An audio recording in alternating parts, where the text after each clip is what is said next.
Hello everyone, welcome to online classes. Students, आज जो है हम अपना बायोमॉलिक्यूल जो आपका लेसन है उस लेसन को लेकर के आज फर्स्ट वीडियो हम बना रहे हैं बायोमॉलिक्यूल। तो ये लेसन आपकी बुक में एनसीईआरटी में दिया हुआ है बायोमॉलिक्यूल। तो देखिए, बायोमॉलिक्यूल, सबसे पहले हम बायोमॉलिक्यूल वर्ड को समझते हैं कि बायोमॉलिक्यूल वर्ड क्या होता है। ठीक है, तो जब सबसे पहले यहां से डेफिनेशन स्टार्ट हो रही है, देखिए बायोमॉलिक्यूल। ठीक है, बायोमॉलिक्यूल सिमिलर टर्म्स, पहले तो सिमिलर टर्म्स क्या है बायोमॉलिक्यूल के लिए, इसको हम बायोलॉजिकल मॉलिक्यूल भी बोल देते हैं। वैसे तो अगर मैं इस वर्ड को डिराइव करूं तो ये आप देखिए दो वर्ड से बन रहा है, बायो और मॉलिक्यूल, दो वर्ड्स हैं।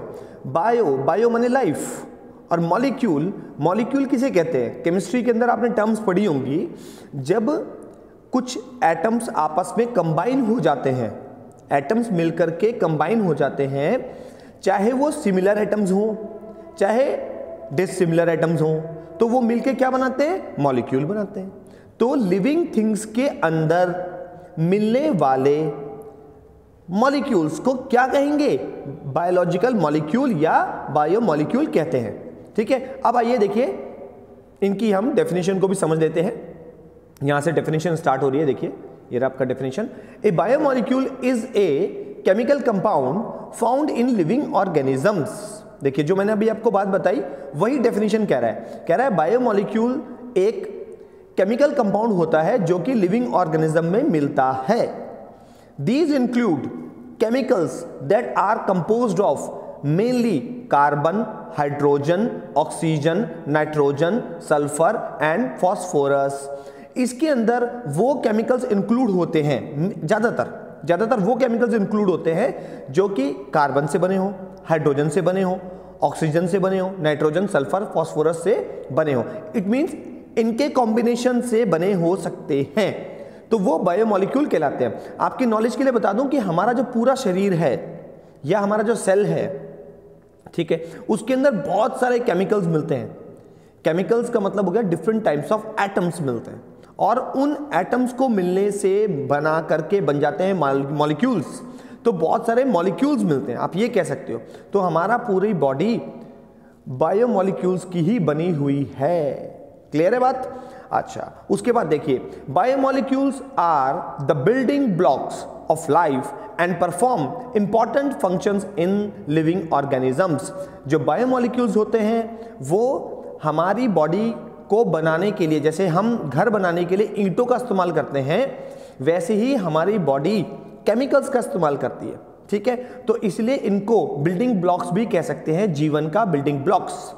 ठीक है, अच्छा, क्योंकि ये शरीर को बनाने के लिए बड़े एक इंपॉर्टेंट फंक्शन परफॉर्म करते हैं। ठीक है, जैसे मैंने आपको समझा दिया कि जैसे घर को बनाने के लिए, एक बिल्डिंग को बनाने के लिए ईंटें एक इंपॉर्टेंट रोल प्ले करती हैं, ठीक उसी तरीके से बायोमॉलिक्यूल्स भी शरीर को बनाने के लिए एक इंपॉर्टेंट फंक्शन परफॉर्म करते हैं। Got it? चलिए आगे चलते हैं। सॉरी, देखिए आगे देखिए, नेक्स्ट है, अब आ जाता है टर्म्स कि टाइप्स ऑफ मॉलिक्यूल्स क्या है। ठीक है, टाइप्स ऑफ मॉलिक्यूल। ठीक है, अब यहां पे टाइप्स ऑफ मॉलिक्यूल देखिए। ठीक है, देखिए टाइप्स ऑफ बायोमॉलिक्यूल।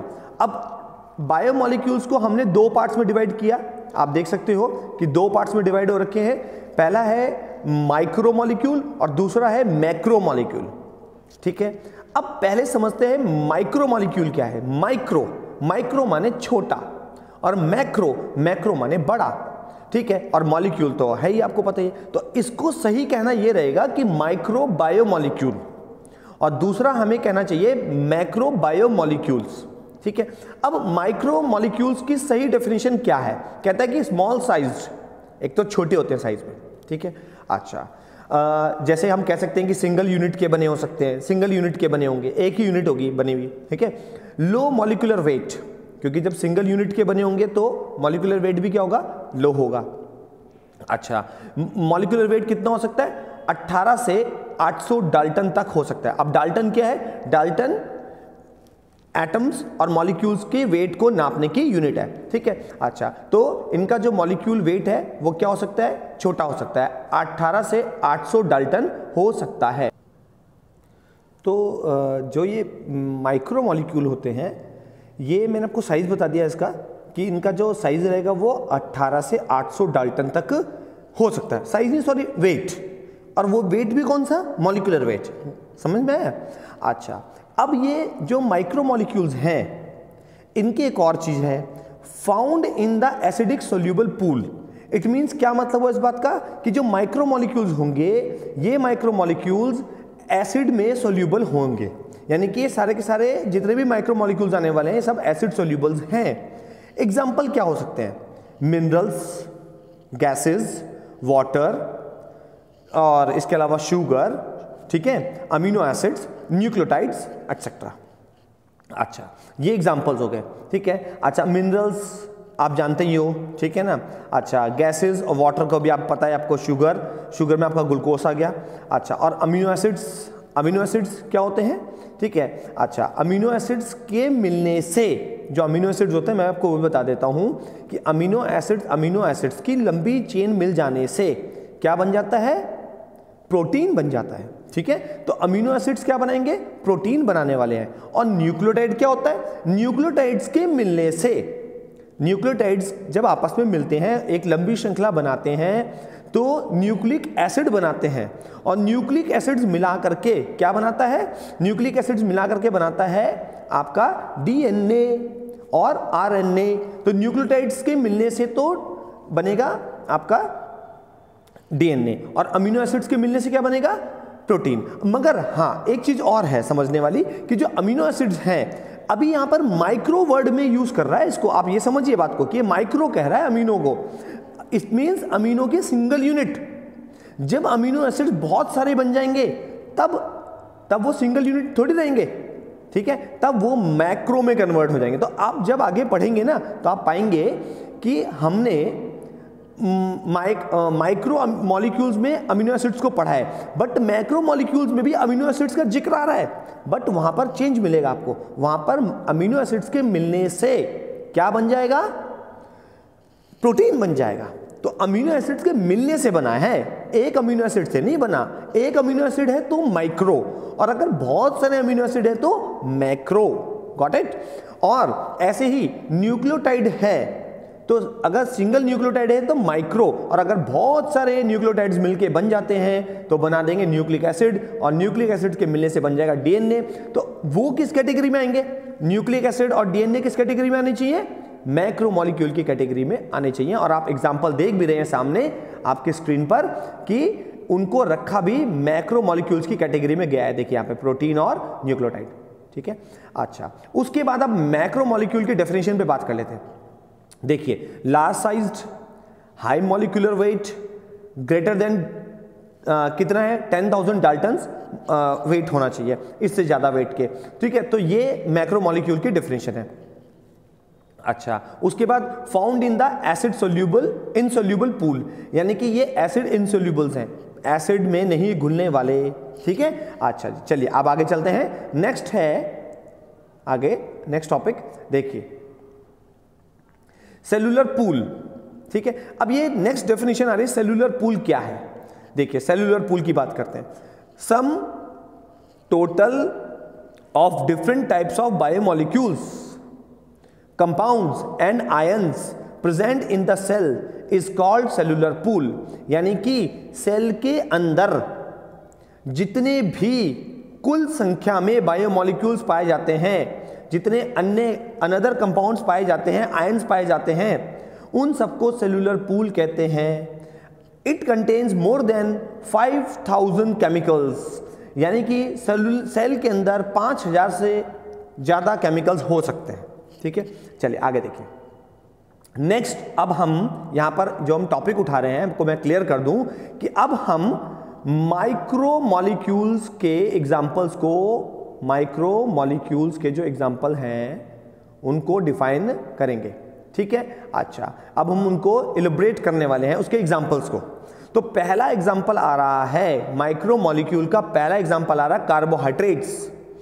अब थोड़ा सा यहाँ पे कंफ्यूजन होएगा आपको, मैं थोड़ा सा एक बात अभी पहले ही क्लियर कर दूं कि जो कार्बोहाइड्रेट हम यहाँ पढ़ रहे हैं, कार्बोहाइड्रेट्स में बहुत सारे टाइप के होते हैं, ठीक है, सिंगल यूनिट, डबल यूनिट और पॉली यूनिट, ठीक है, बहुत सारे लंबी यूनिट वाले, यानी कि जिसमें सिंगल ग्लूकोज हो, दो ग्लूकोज हो और 2 से ज़्यादा ग्लूकोज हो, ऐसे जो यूनिट्स वाले कार्बोहाइड्रेट्स होते हैं वो अलग अलग टाइप के होते हैं। तो अगर हम बात करें सिंगल और डबल यूनिट वालों की, ठीक है, तो वो आएंगे आपका माइक्रो में।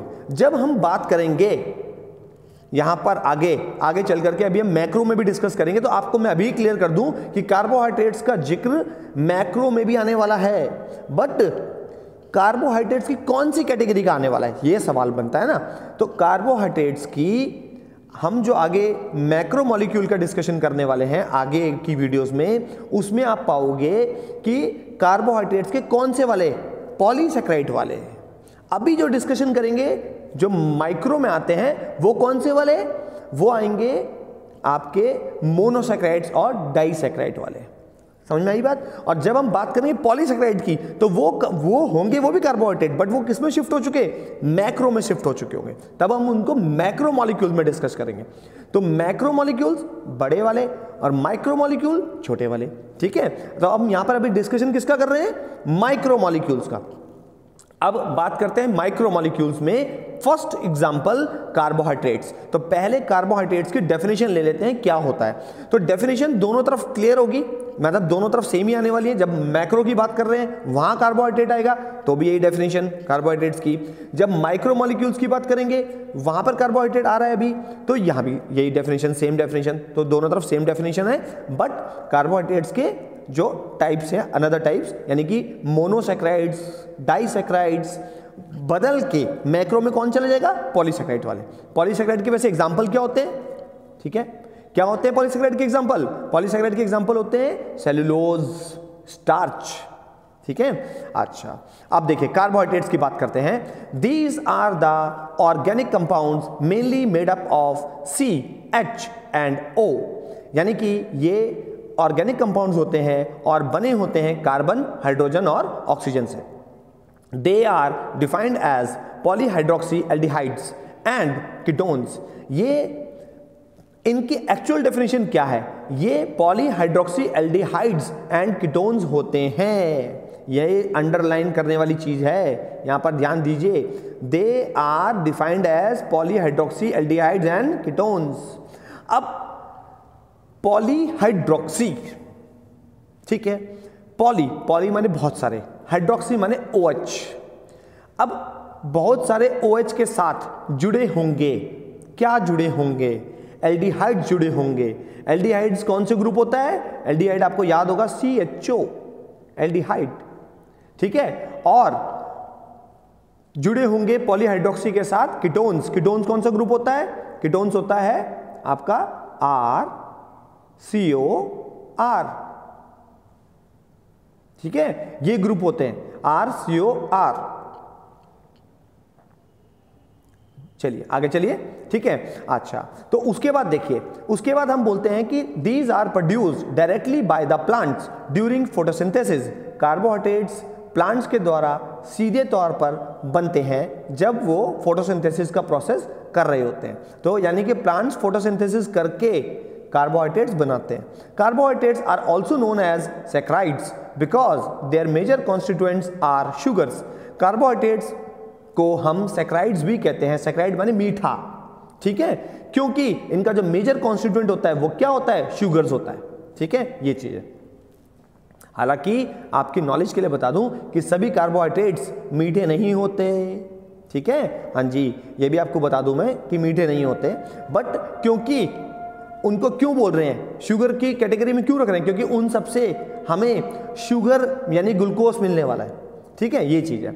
अच्छा, these are divided into following types. अब इनके टाइप्स की बात करते हैं, कार्बोहाइड्रेट्स के टाइप की बात करते हैं। नंबर 1 टाइप यहाँ मोनोसैकेराइड्स लिखा है, और उससे आगे अगर हम गौर करें तो ओलिगोसैकेराइड लिखा है, ठीक है। बट आप कंफ्यूज मत होना, मैं आपको अभी भी बता देता हूं कि टाइप और भी होते हैं, मोनोसैकेराइड्स, ओलिगोसैकेराइड्स ओलिगोसैकेराइड के अलावा अब ये मोनो और ओलिगो, ये दोनों कार्बोहाइड्रेट के जो दोनों टाइप ये वाले हैं, ये माइक्रो में आते हैं। इसीलिए हम कार्बोहाइड्रेट्स के सिर्फ, क्योंकि हम मेन टॉपिक किसका डिस्कशन कर रहे हैं, माइक्रो मॉलिक्यूल्स का, ठीक है, उसमें हम अभी सिर्फ यहाँ पे मोनोसैकेराइड्स और ओलिगोसैकेराइड्स का ही डिस्कशन करेंगे। जब हम, मैंने आपको बता दिया क्लियर, जब हम बात कर रहे होंगे मैक्रो मॉलिक्यूल्स की, तो उसमें जो कार्बोहाइड्रेट्स आएगा तब हम मोनो और ओलिगो की डिस्कशन नहीं कर रहे हैं, तब हम पॉलीसैकेराइड्स की डिस्कशन करेंगे, ठीक है। अब चलिए आगे देखिए मोनोसैकेराइड्स। अब मोनोसैकेराइड्स को देखिए, सबसे पहला मोनो माने एक, सैकेराइड माने शुगर, यानी कि एक शुगर से बनने वाले मोनोसैकेराइड्स, मोनो और सैकेराइड्स, ठीक है, एक शुगर से बनने वाले, ठीक है। अच्छा, यानी कि इनमें सिंगल यूनिट ही मिलेगी। These are simplest carbohydrates which cannot be hydrolyzed further into smaller components. These are generally composed of 3 to 7 carbon atoms per molecule. जो मोनोसैकेराइड्स होते हैं ये सबसे सिंपल कार्बोहाइड्रेट्स होते हैं, सबसे छोटे वाले कार्बोहाइड्रेट होते हैं, क्योंकि ये आगे फर्दर हाइड्रोलाइज्ड हो ही नहीं पाते, ठीक है। अच्छा, जैसे मैं आपको बताता हूं, सपोज अगर आप स्टार्च को हाइड्रोलाइज करोगे ना, तो स्टार्च टूटना शुरू हो जाएगा, ठीक है, टूटेगा। अब स्टार्च क्या है, पॉलीसैकेराइड है, टूट के पॉलीसैकेराइड्स टूट करके किसमें कन्वर्ट हो जाएगा, फाइनली मोनोसैकेराइड्स में, ठीक है ना। अच्छा, तो क्या अब आगे मोनोसैकेराइड्स को भी अगर आप हाइड्रोलाइज करोगे तो ये फर्दर टूटेंगे नहीं, क्योंकि अब इनमें टूटने की गुंजाइश ही नहीं है, ठीक है। हाँ जी, टूटने का मतलब यहां पर हाइड्रोलाइज्ड होना, हाइड्रोलाइज्ड होने की गुंजाइश ही नहीं बची, यानी कि जितना पानी निकालना था उसमें से पानी निकल गया। हाइड्रोलाइज्ड पानी मॉलिक्यूल, वाटर मॉलिक्यूल का निकलना, तो वाटर मॉलिक्यूल जो निकलना था, ठीक है, बड़े वाले मॉलिक्यूल्स में से, पॉलीसैकेराइड्स में से या स्टार्च में से सपोज, ठीक है, तो उसमें से वाटर मॉलिक्यूल निकाल लिया। वाटर मॉलिक्यूल्स निकालते निकालते क्या बचेंगे, आपका फाइनली मोनोसैकेराइड्स बचेंगे। तो मोनोसैकेराइड्स में आगे गुंजाइश ही नहीं है कि आगे फर्दर उनको हाइड्रोलाइज किया जा सके या उसमें से आगे फर्दर उसमें से वाटर मॉलिक्यूल निकल पाए, ठीक है। अच्छा, these are generally composed of 3 to 7 carbon atoms per molecule. इनमें आमतौर पे जब इनकी मोनोसैकेराइड्स का हम डिस्कशन करते हैं तो इनमें कितने कार्बन हो सकते हैं, 3 से 7 कार्बन तक के हो सकते हैं। यानी कि अगर हम मोनोसैकेराइड की बात करें तो वो 3 या 7 कार्बन तक के होंगे। जैसे कि एग्जांपल के तौर पर यहाँ पे देखिए, आप यहाँ पहला एग्जांपल हम देख रहे हैं। पहले एग्जांपल में आप देख रहे हो कि ये ग्लूकोज का एग्जांपल दिया हुआ है, ठीक है। अब ग्लूकोज का अगर हम स्ट्रक्चर देखें, ग्लूकोज के स्ट्रक्चर में आप देखिए 6 कार्बन आपको दिख रहे हैं, ठीक है ना। देखिए ये 6 कार्बन आपको दिखाई दे रहे हैं। ये रहा आपका यहाँ पर ये 1 2 3 4 5 और ये 6। अब आप कहोगे यहाँ कार्बन तो है नहीं, बट ये एक्चुअली में कार्बन ही है, ठीक है। हाँ जी, तो 1, ये रहा 1, इसको मैंने 1 लिखा, डॉट बनाया था, या 2, ये 3, ये वाला कार्बन 4, ये वाला कार्बन 5 और ये वाला कार्बन ऊपर से आपको C दिख ही रहा है, वो कार्बन 6। तो ये 6 कार्बन वाला होता है, ये है ग्लूकोज। ये तो है ग्लूकोज का रिंग स्ट्रक्चर। कौन सा स्ट्रक्चर है, रिंग स्ट्रक्चर, ठीक है। और नीचे ये मॉलिक्यूलर स्ट्रक्चर दे रखा है C6H12O6 ग्लूकोज। इसके अलावा आप देखिए यहाँ पर ये जो दे रखा है, यहाँ पर ये पेंटोज शुगर का दे रखा है, यहाँ पे तो हेक्सोज शुगर है, यानी कि 6 कार्बन वाला, और जो ये वाला स्ट्रक्चर है ये पेंटोज शुगर का। तो अब आप यहाँ पर ये देखिए नेक्स्ट स्ट्रक्चर आप देख रहे हैं, यहाँ पर देखिए ये जो स्ट्रक्चर आप देख रहे हो ये पेंटोज शुगर का है। पेंटोज शुगर किसी को बोलते हैं, जिसमें 5 कार्बन का जो मॉलिक्यूल होता है, 5 कार्बन मॉलिक्यूल। तो यहाँ पर कौन कौन से कार्बन है, ये देखिए नंबर 1, ये नंबर 2, ये नंबर 3, फिर ये 4 और ये वाला कार्बन 5। तो इस ये जो स्ट्रक्चर आप देख रहे हो ये पेंटोज शुगर का है। और पेंटोज शुगर में एग्जाम्पल कौन सा है, एग्जाम्पल आप देख रहे हो, ये एग्जाम्पल है राइबोज का, ठीक है ना। अच्छा, इससे पहले जो हमने डिस्कशन किया था जो 6 कार्बन वाला था, उसमें एग्जाम्पल ग्लूकोज, कैटेगरी कौन सी है, हेक्सोज। हेक्सोज माने 6 कार्बन वाला और पेंटोज माने 5 कार्बन। आपकी नॉलेज के लिए बता दूं कि ये जो पेंटोज शुगर है ये आपको डीएनए और आरएनए में देखने को मिलता है। डीएनए और आरएनए का जब हम मॉलिक्यूलर स्ट्रक्चर्स पढ़ रहे होंगे तो उसमें आपको ये मिलेंगे देखने को, ठीक है। चलिए उसके बाद देखिए आगे क्या है। Monosaccharides are also known as reducing sugars because they have a free aldehydic और ketonic group and can also reduce Cu+2 यानी कि क्यूप्रिक आयंस ऑफ बेंडिक्स और फेलिंग सोल्यूशन टू Cu+ यानी कि क्यूप्रस आयंस। अब देखिए क्या मतलब है कि मोनोसेक्राइड्स को हम रिड्यूसिंग शुगर्स भी कहते हैं। क्यों कहते हैं इनको रिड्यूसिंग शुगर? क्योंकि इनमें फ्रीली एल्डिहाइडिक ग्रुप और कीटोनिक ग्रुप होते हैं, ये तो क्लियर है। अच्छा, अब इसमें होगा क्या कि अगर बेंडिक्ट सॉल्यूशन हम ले लें, ये एक केमिकल रिएजेंट होता है और लैब में आपको मिल जाएगा, ठीक है। बेंडिक्ट सॉल्यूशन एक ट्रांसपेरेंट वाटर जैसा दिखता है और फेलिंग ए और फेलिंग बी, दो टाइप के सॉल्यूशन होते हैं, फेलिंग ए फेलिंग बी, और जिनको कंबाइनली फेलिंग सॉल्यूशन कह रहा है यहाँ पर। तो ये जो सॉल्यूशंस होते हैं दोनों के दोनों, इनमें आपको बेंडिक्स में तो क्यूप्रिक आयंस मिलेंगे और फेलिंग में आपको क्यूप्रस आयन मिलते हैं, ठीक है। तो ये क्या करता है, ये रिड्यूस हो जाएंगे, ये वाले शुगर क्या हो जाएंगे, रिड्यूस हो जाएंगे। और रिड्यूस होने पर क्या देंगे, एक्चुअली में रिड्यूस होने पर कलर देते हैं। तो एक प्रकार से मैं आपकी नॉलेज के लिए बता दूं कि एक इनका एक टेस्ट भी होता है। जब हमें एक्सपेरिमेंट करने के दौरान में हमें एक अननोन सैंपल देते हैं और अननोन सैंपल में हमें पता लगाना होता है कि कौन सा शुगर है, तो हम कैटेगरी का पता लगा लेते हैं, कौन सा फेलिंग सोल्यूशन का टेस्ट करके या दोनों में से कोई सा भी कर सकते हैं, बेंडिक्ट सोल्यूशन का टेस्ट करके। तो होगा ये कि अगर हम जैसे ग्लूकोज दे रखा है या राइबोज दे रखा है या इरेथ्रोज दे रखा है, इस तरीके का कोई भी हमें मोनोसेक्राइड दे रखा है, तो वो मोनोसेक्राइड जैसे ही हम बेंडिक्ट सोल्यूशन मिलाएंगे तो मिलाते ही क्या करेगा, येलोइश टू आपका रेडिश कलर देता है, ठीक है। तो ये कलर देगा जिससे हमें पता चल जाएगा कि कौन सा शुगर था, रिड्यूसिंग शुगर था। अच्छा, तो मोनोसेक्राइड के एग्जांपल क्या है, राइबोज, ग्लूकोज और इरेथ्रोज। उसके बाद नेक्स्ट देखिए, अगला टाइप का जो हमारा माइक्रोमोलिक्यूल है कार्बोहाइड्रेट की कैटेगरी का, वो आ रहा है ओलिगोसेक्राइड। अब ओलिगोसेक्राइड क्या है, these are formed by condensation of 2 to 6 monosaccharides molecule, यानी कि जब इनका कंडेंसेशन कर दें, ठीक। अच्छा, यानी कि वाटर मॉलिक्यूल को क्या कर दें, निकाल दें, तो क्या बन जाएगा, 2 से 6 कार्बन वाले 2 से 6 मॉलिक्यूल वाले मोनोसेक्राइड्स मिलके आपस में क्या बना लेंगे, ओलिगोसेक्राइड। यानी कि होंगे तो ये मोनोसेक्राइड, बट मिनिमम मोनोसेक्राइड कितने, 2 से 6 होने चाहिए, ठीक है। The bond between 2 monosaccharide units is called glycosidic bond. अब 2 मोनोसेक्राइड हैं, जैसे मान लो इधर भी ग्लूकोज है, ठीक है, C6 और H12O6, ठीक है, ये भी एक मोनोसेक्राइड है और इधर ये जुड़ा होगा। अब इसमें से पहले वाटर निकलेगा, ठीक है, तब जाकर के इधर एक और ग्लूकोज का बॉन्ड बनेगा C6H12। तो एक्चुअल फार्मूला जब हम चेक करेंगे तो टोटल नंबर ऑफ हाइड्रोजन दोनों के मिला के वाटर निकला हुआ मिलेगा आपको, हाइड्रोजन 2 कम मिलने वाले, क्योंकि वाटर कितना होता है, H2O, और एक ऑक्सीजन भी कम मिलने वाला है। तो दोनों तरफ मिला के करेंगे तो ऐसे ही बनेगा। अभी यहाँ पे स्पेस नहीं है, मैं आपको फार्मूला बना करके यहाँ पे नहीं दिखा पाऊंगा, बट आप अपनी बुक में देख लेना। आप जब इनके स्ट्रक्चर्स देखेंगे तो आप पाएंगे कि 2 मोनोसेक्राइड, जैसे एक्चुअल ग्लूकोज जो था फार्मूला C6H12O6, 2 को जोड़ा आपने, ठीक है, तो 2 ग्लूकोज ऐड हुए, तो एक्चुअल फार्मूला जो बनेगा ओलिगोसेक्राइड का, उसमें H2O आप टोटल कैलकुलेट करके देखना, 2 हाइड्रोजन और 1 ऑक्सीजन कम मिलेगा, ठीक है। क्योंकि आपने क्या कर दिया, ये बन ही कैसे रहे हैं, ये कंडेंसेशन से बन रहा है, ठीक है। कंडेंसेशन का मतलब ये होता है कि वाटर का रिलीज होना। उसके बाद देखिए, और दोनों किस बॉन्ड से जुड़े होंगे, ग्लाइकोसाइडिक बॉन्ड से जुड़े होंगे। They are classified according to the number of their monosaccharide units और मोनोमर्स। अब जब 2 अलग अलग यूनिट जुड़ती हैं तो उनको मोनोमर्स भी कह देते हैं, ठीक है।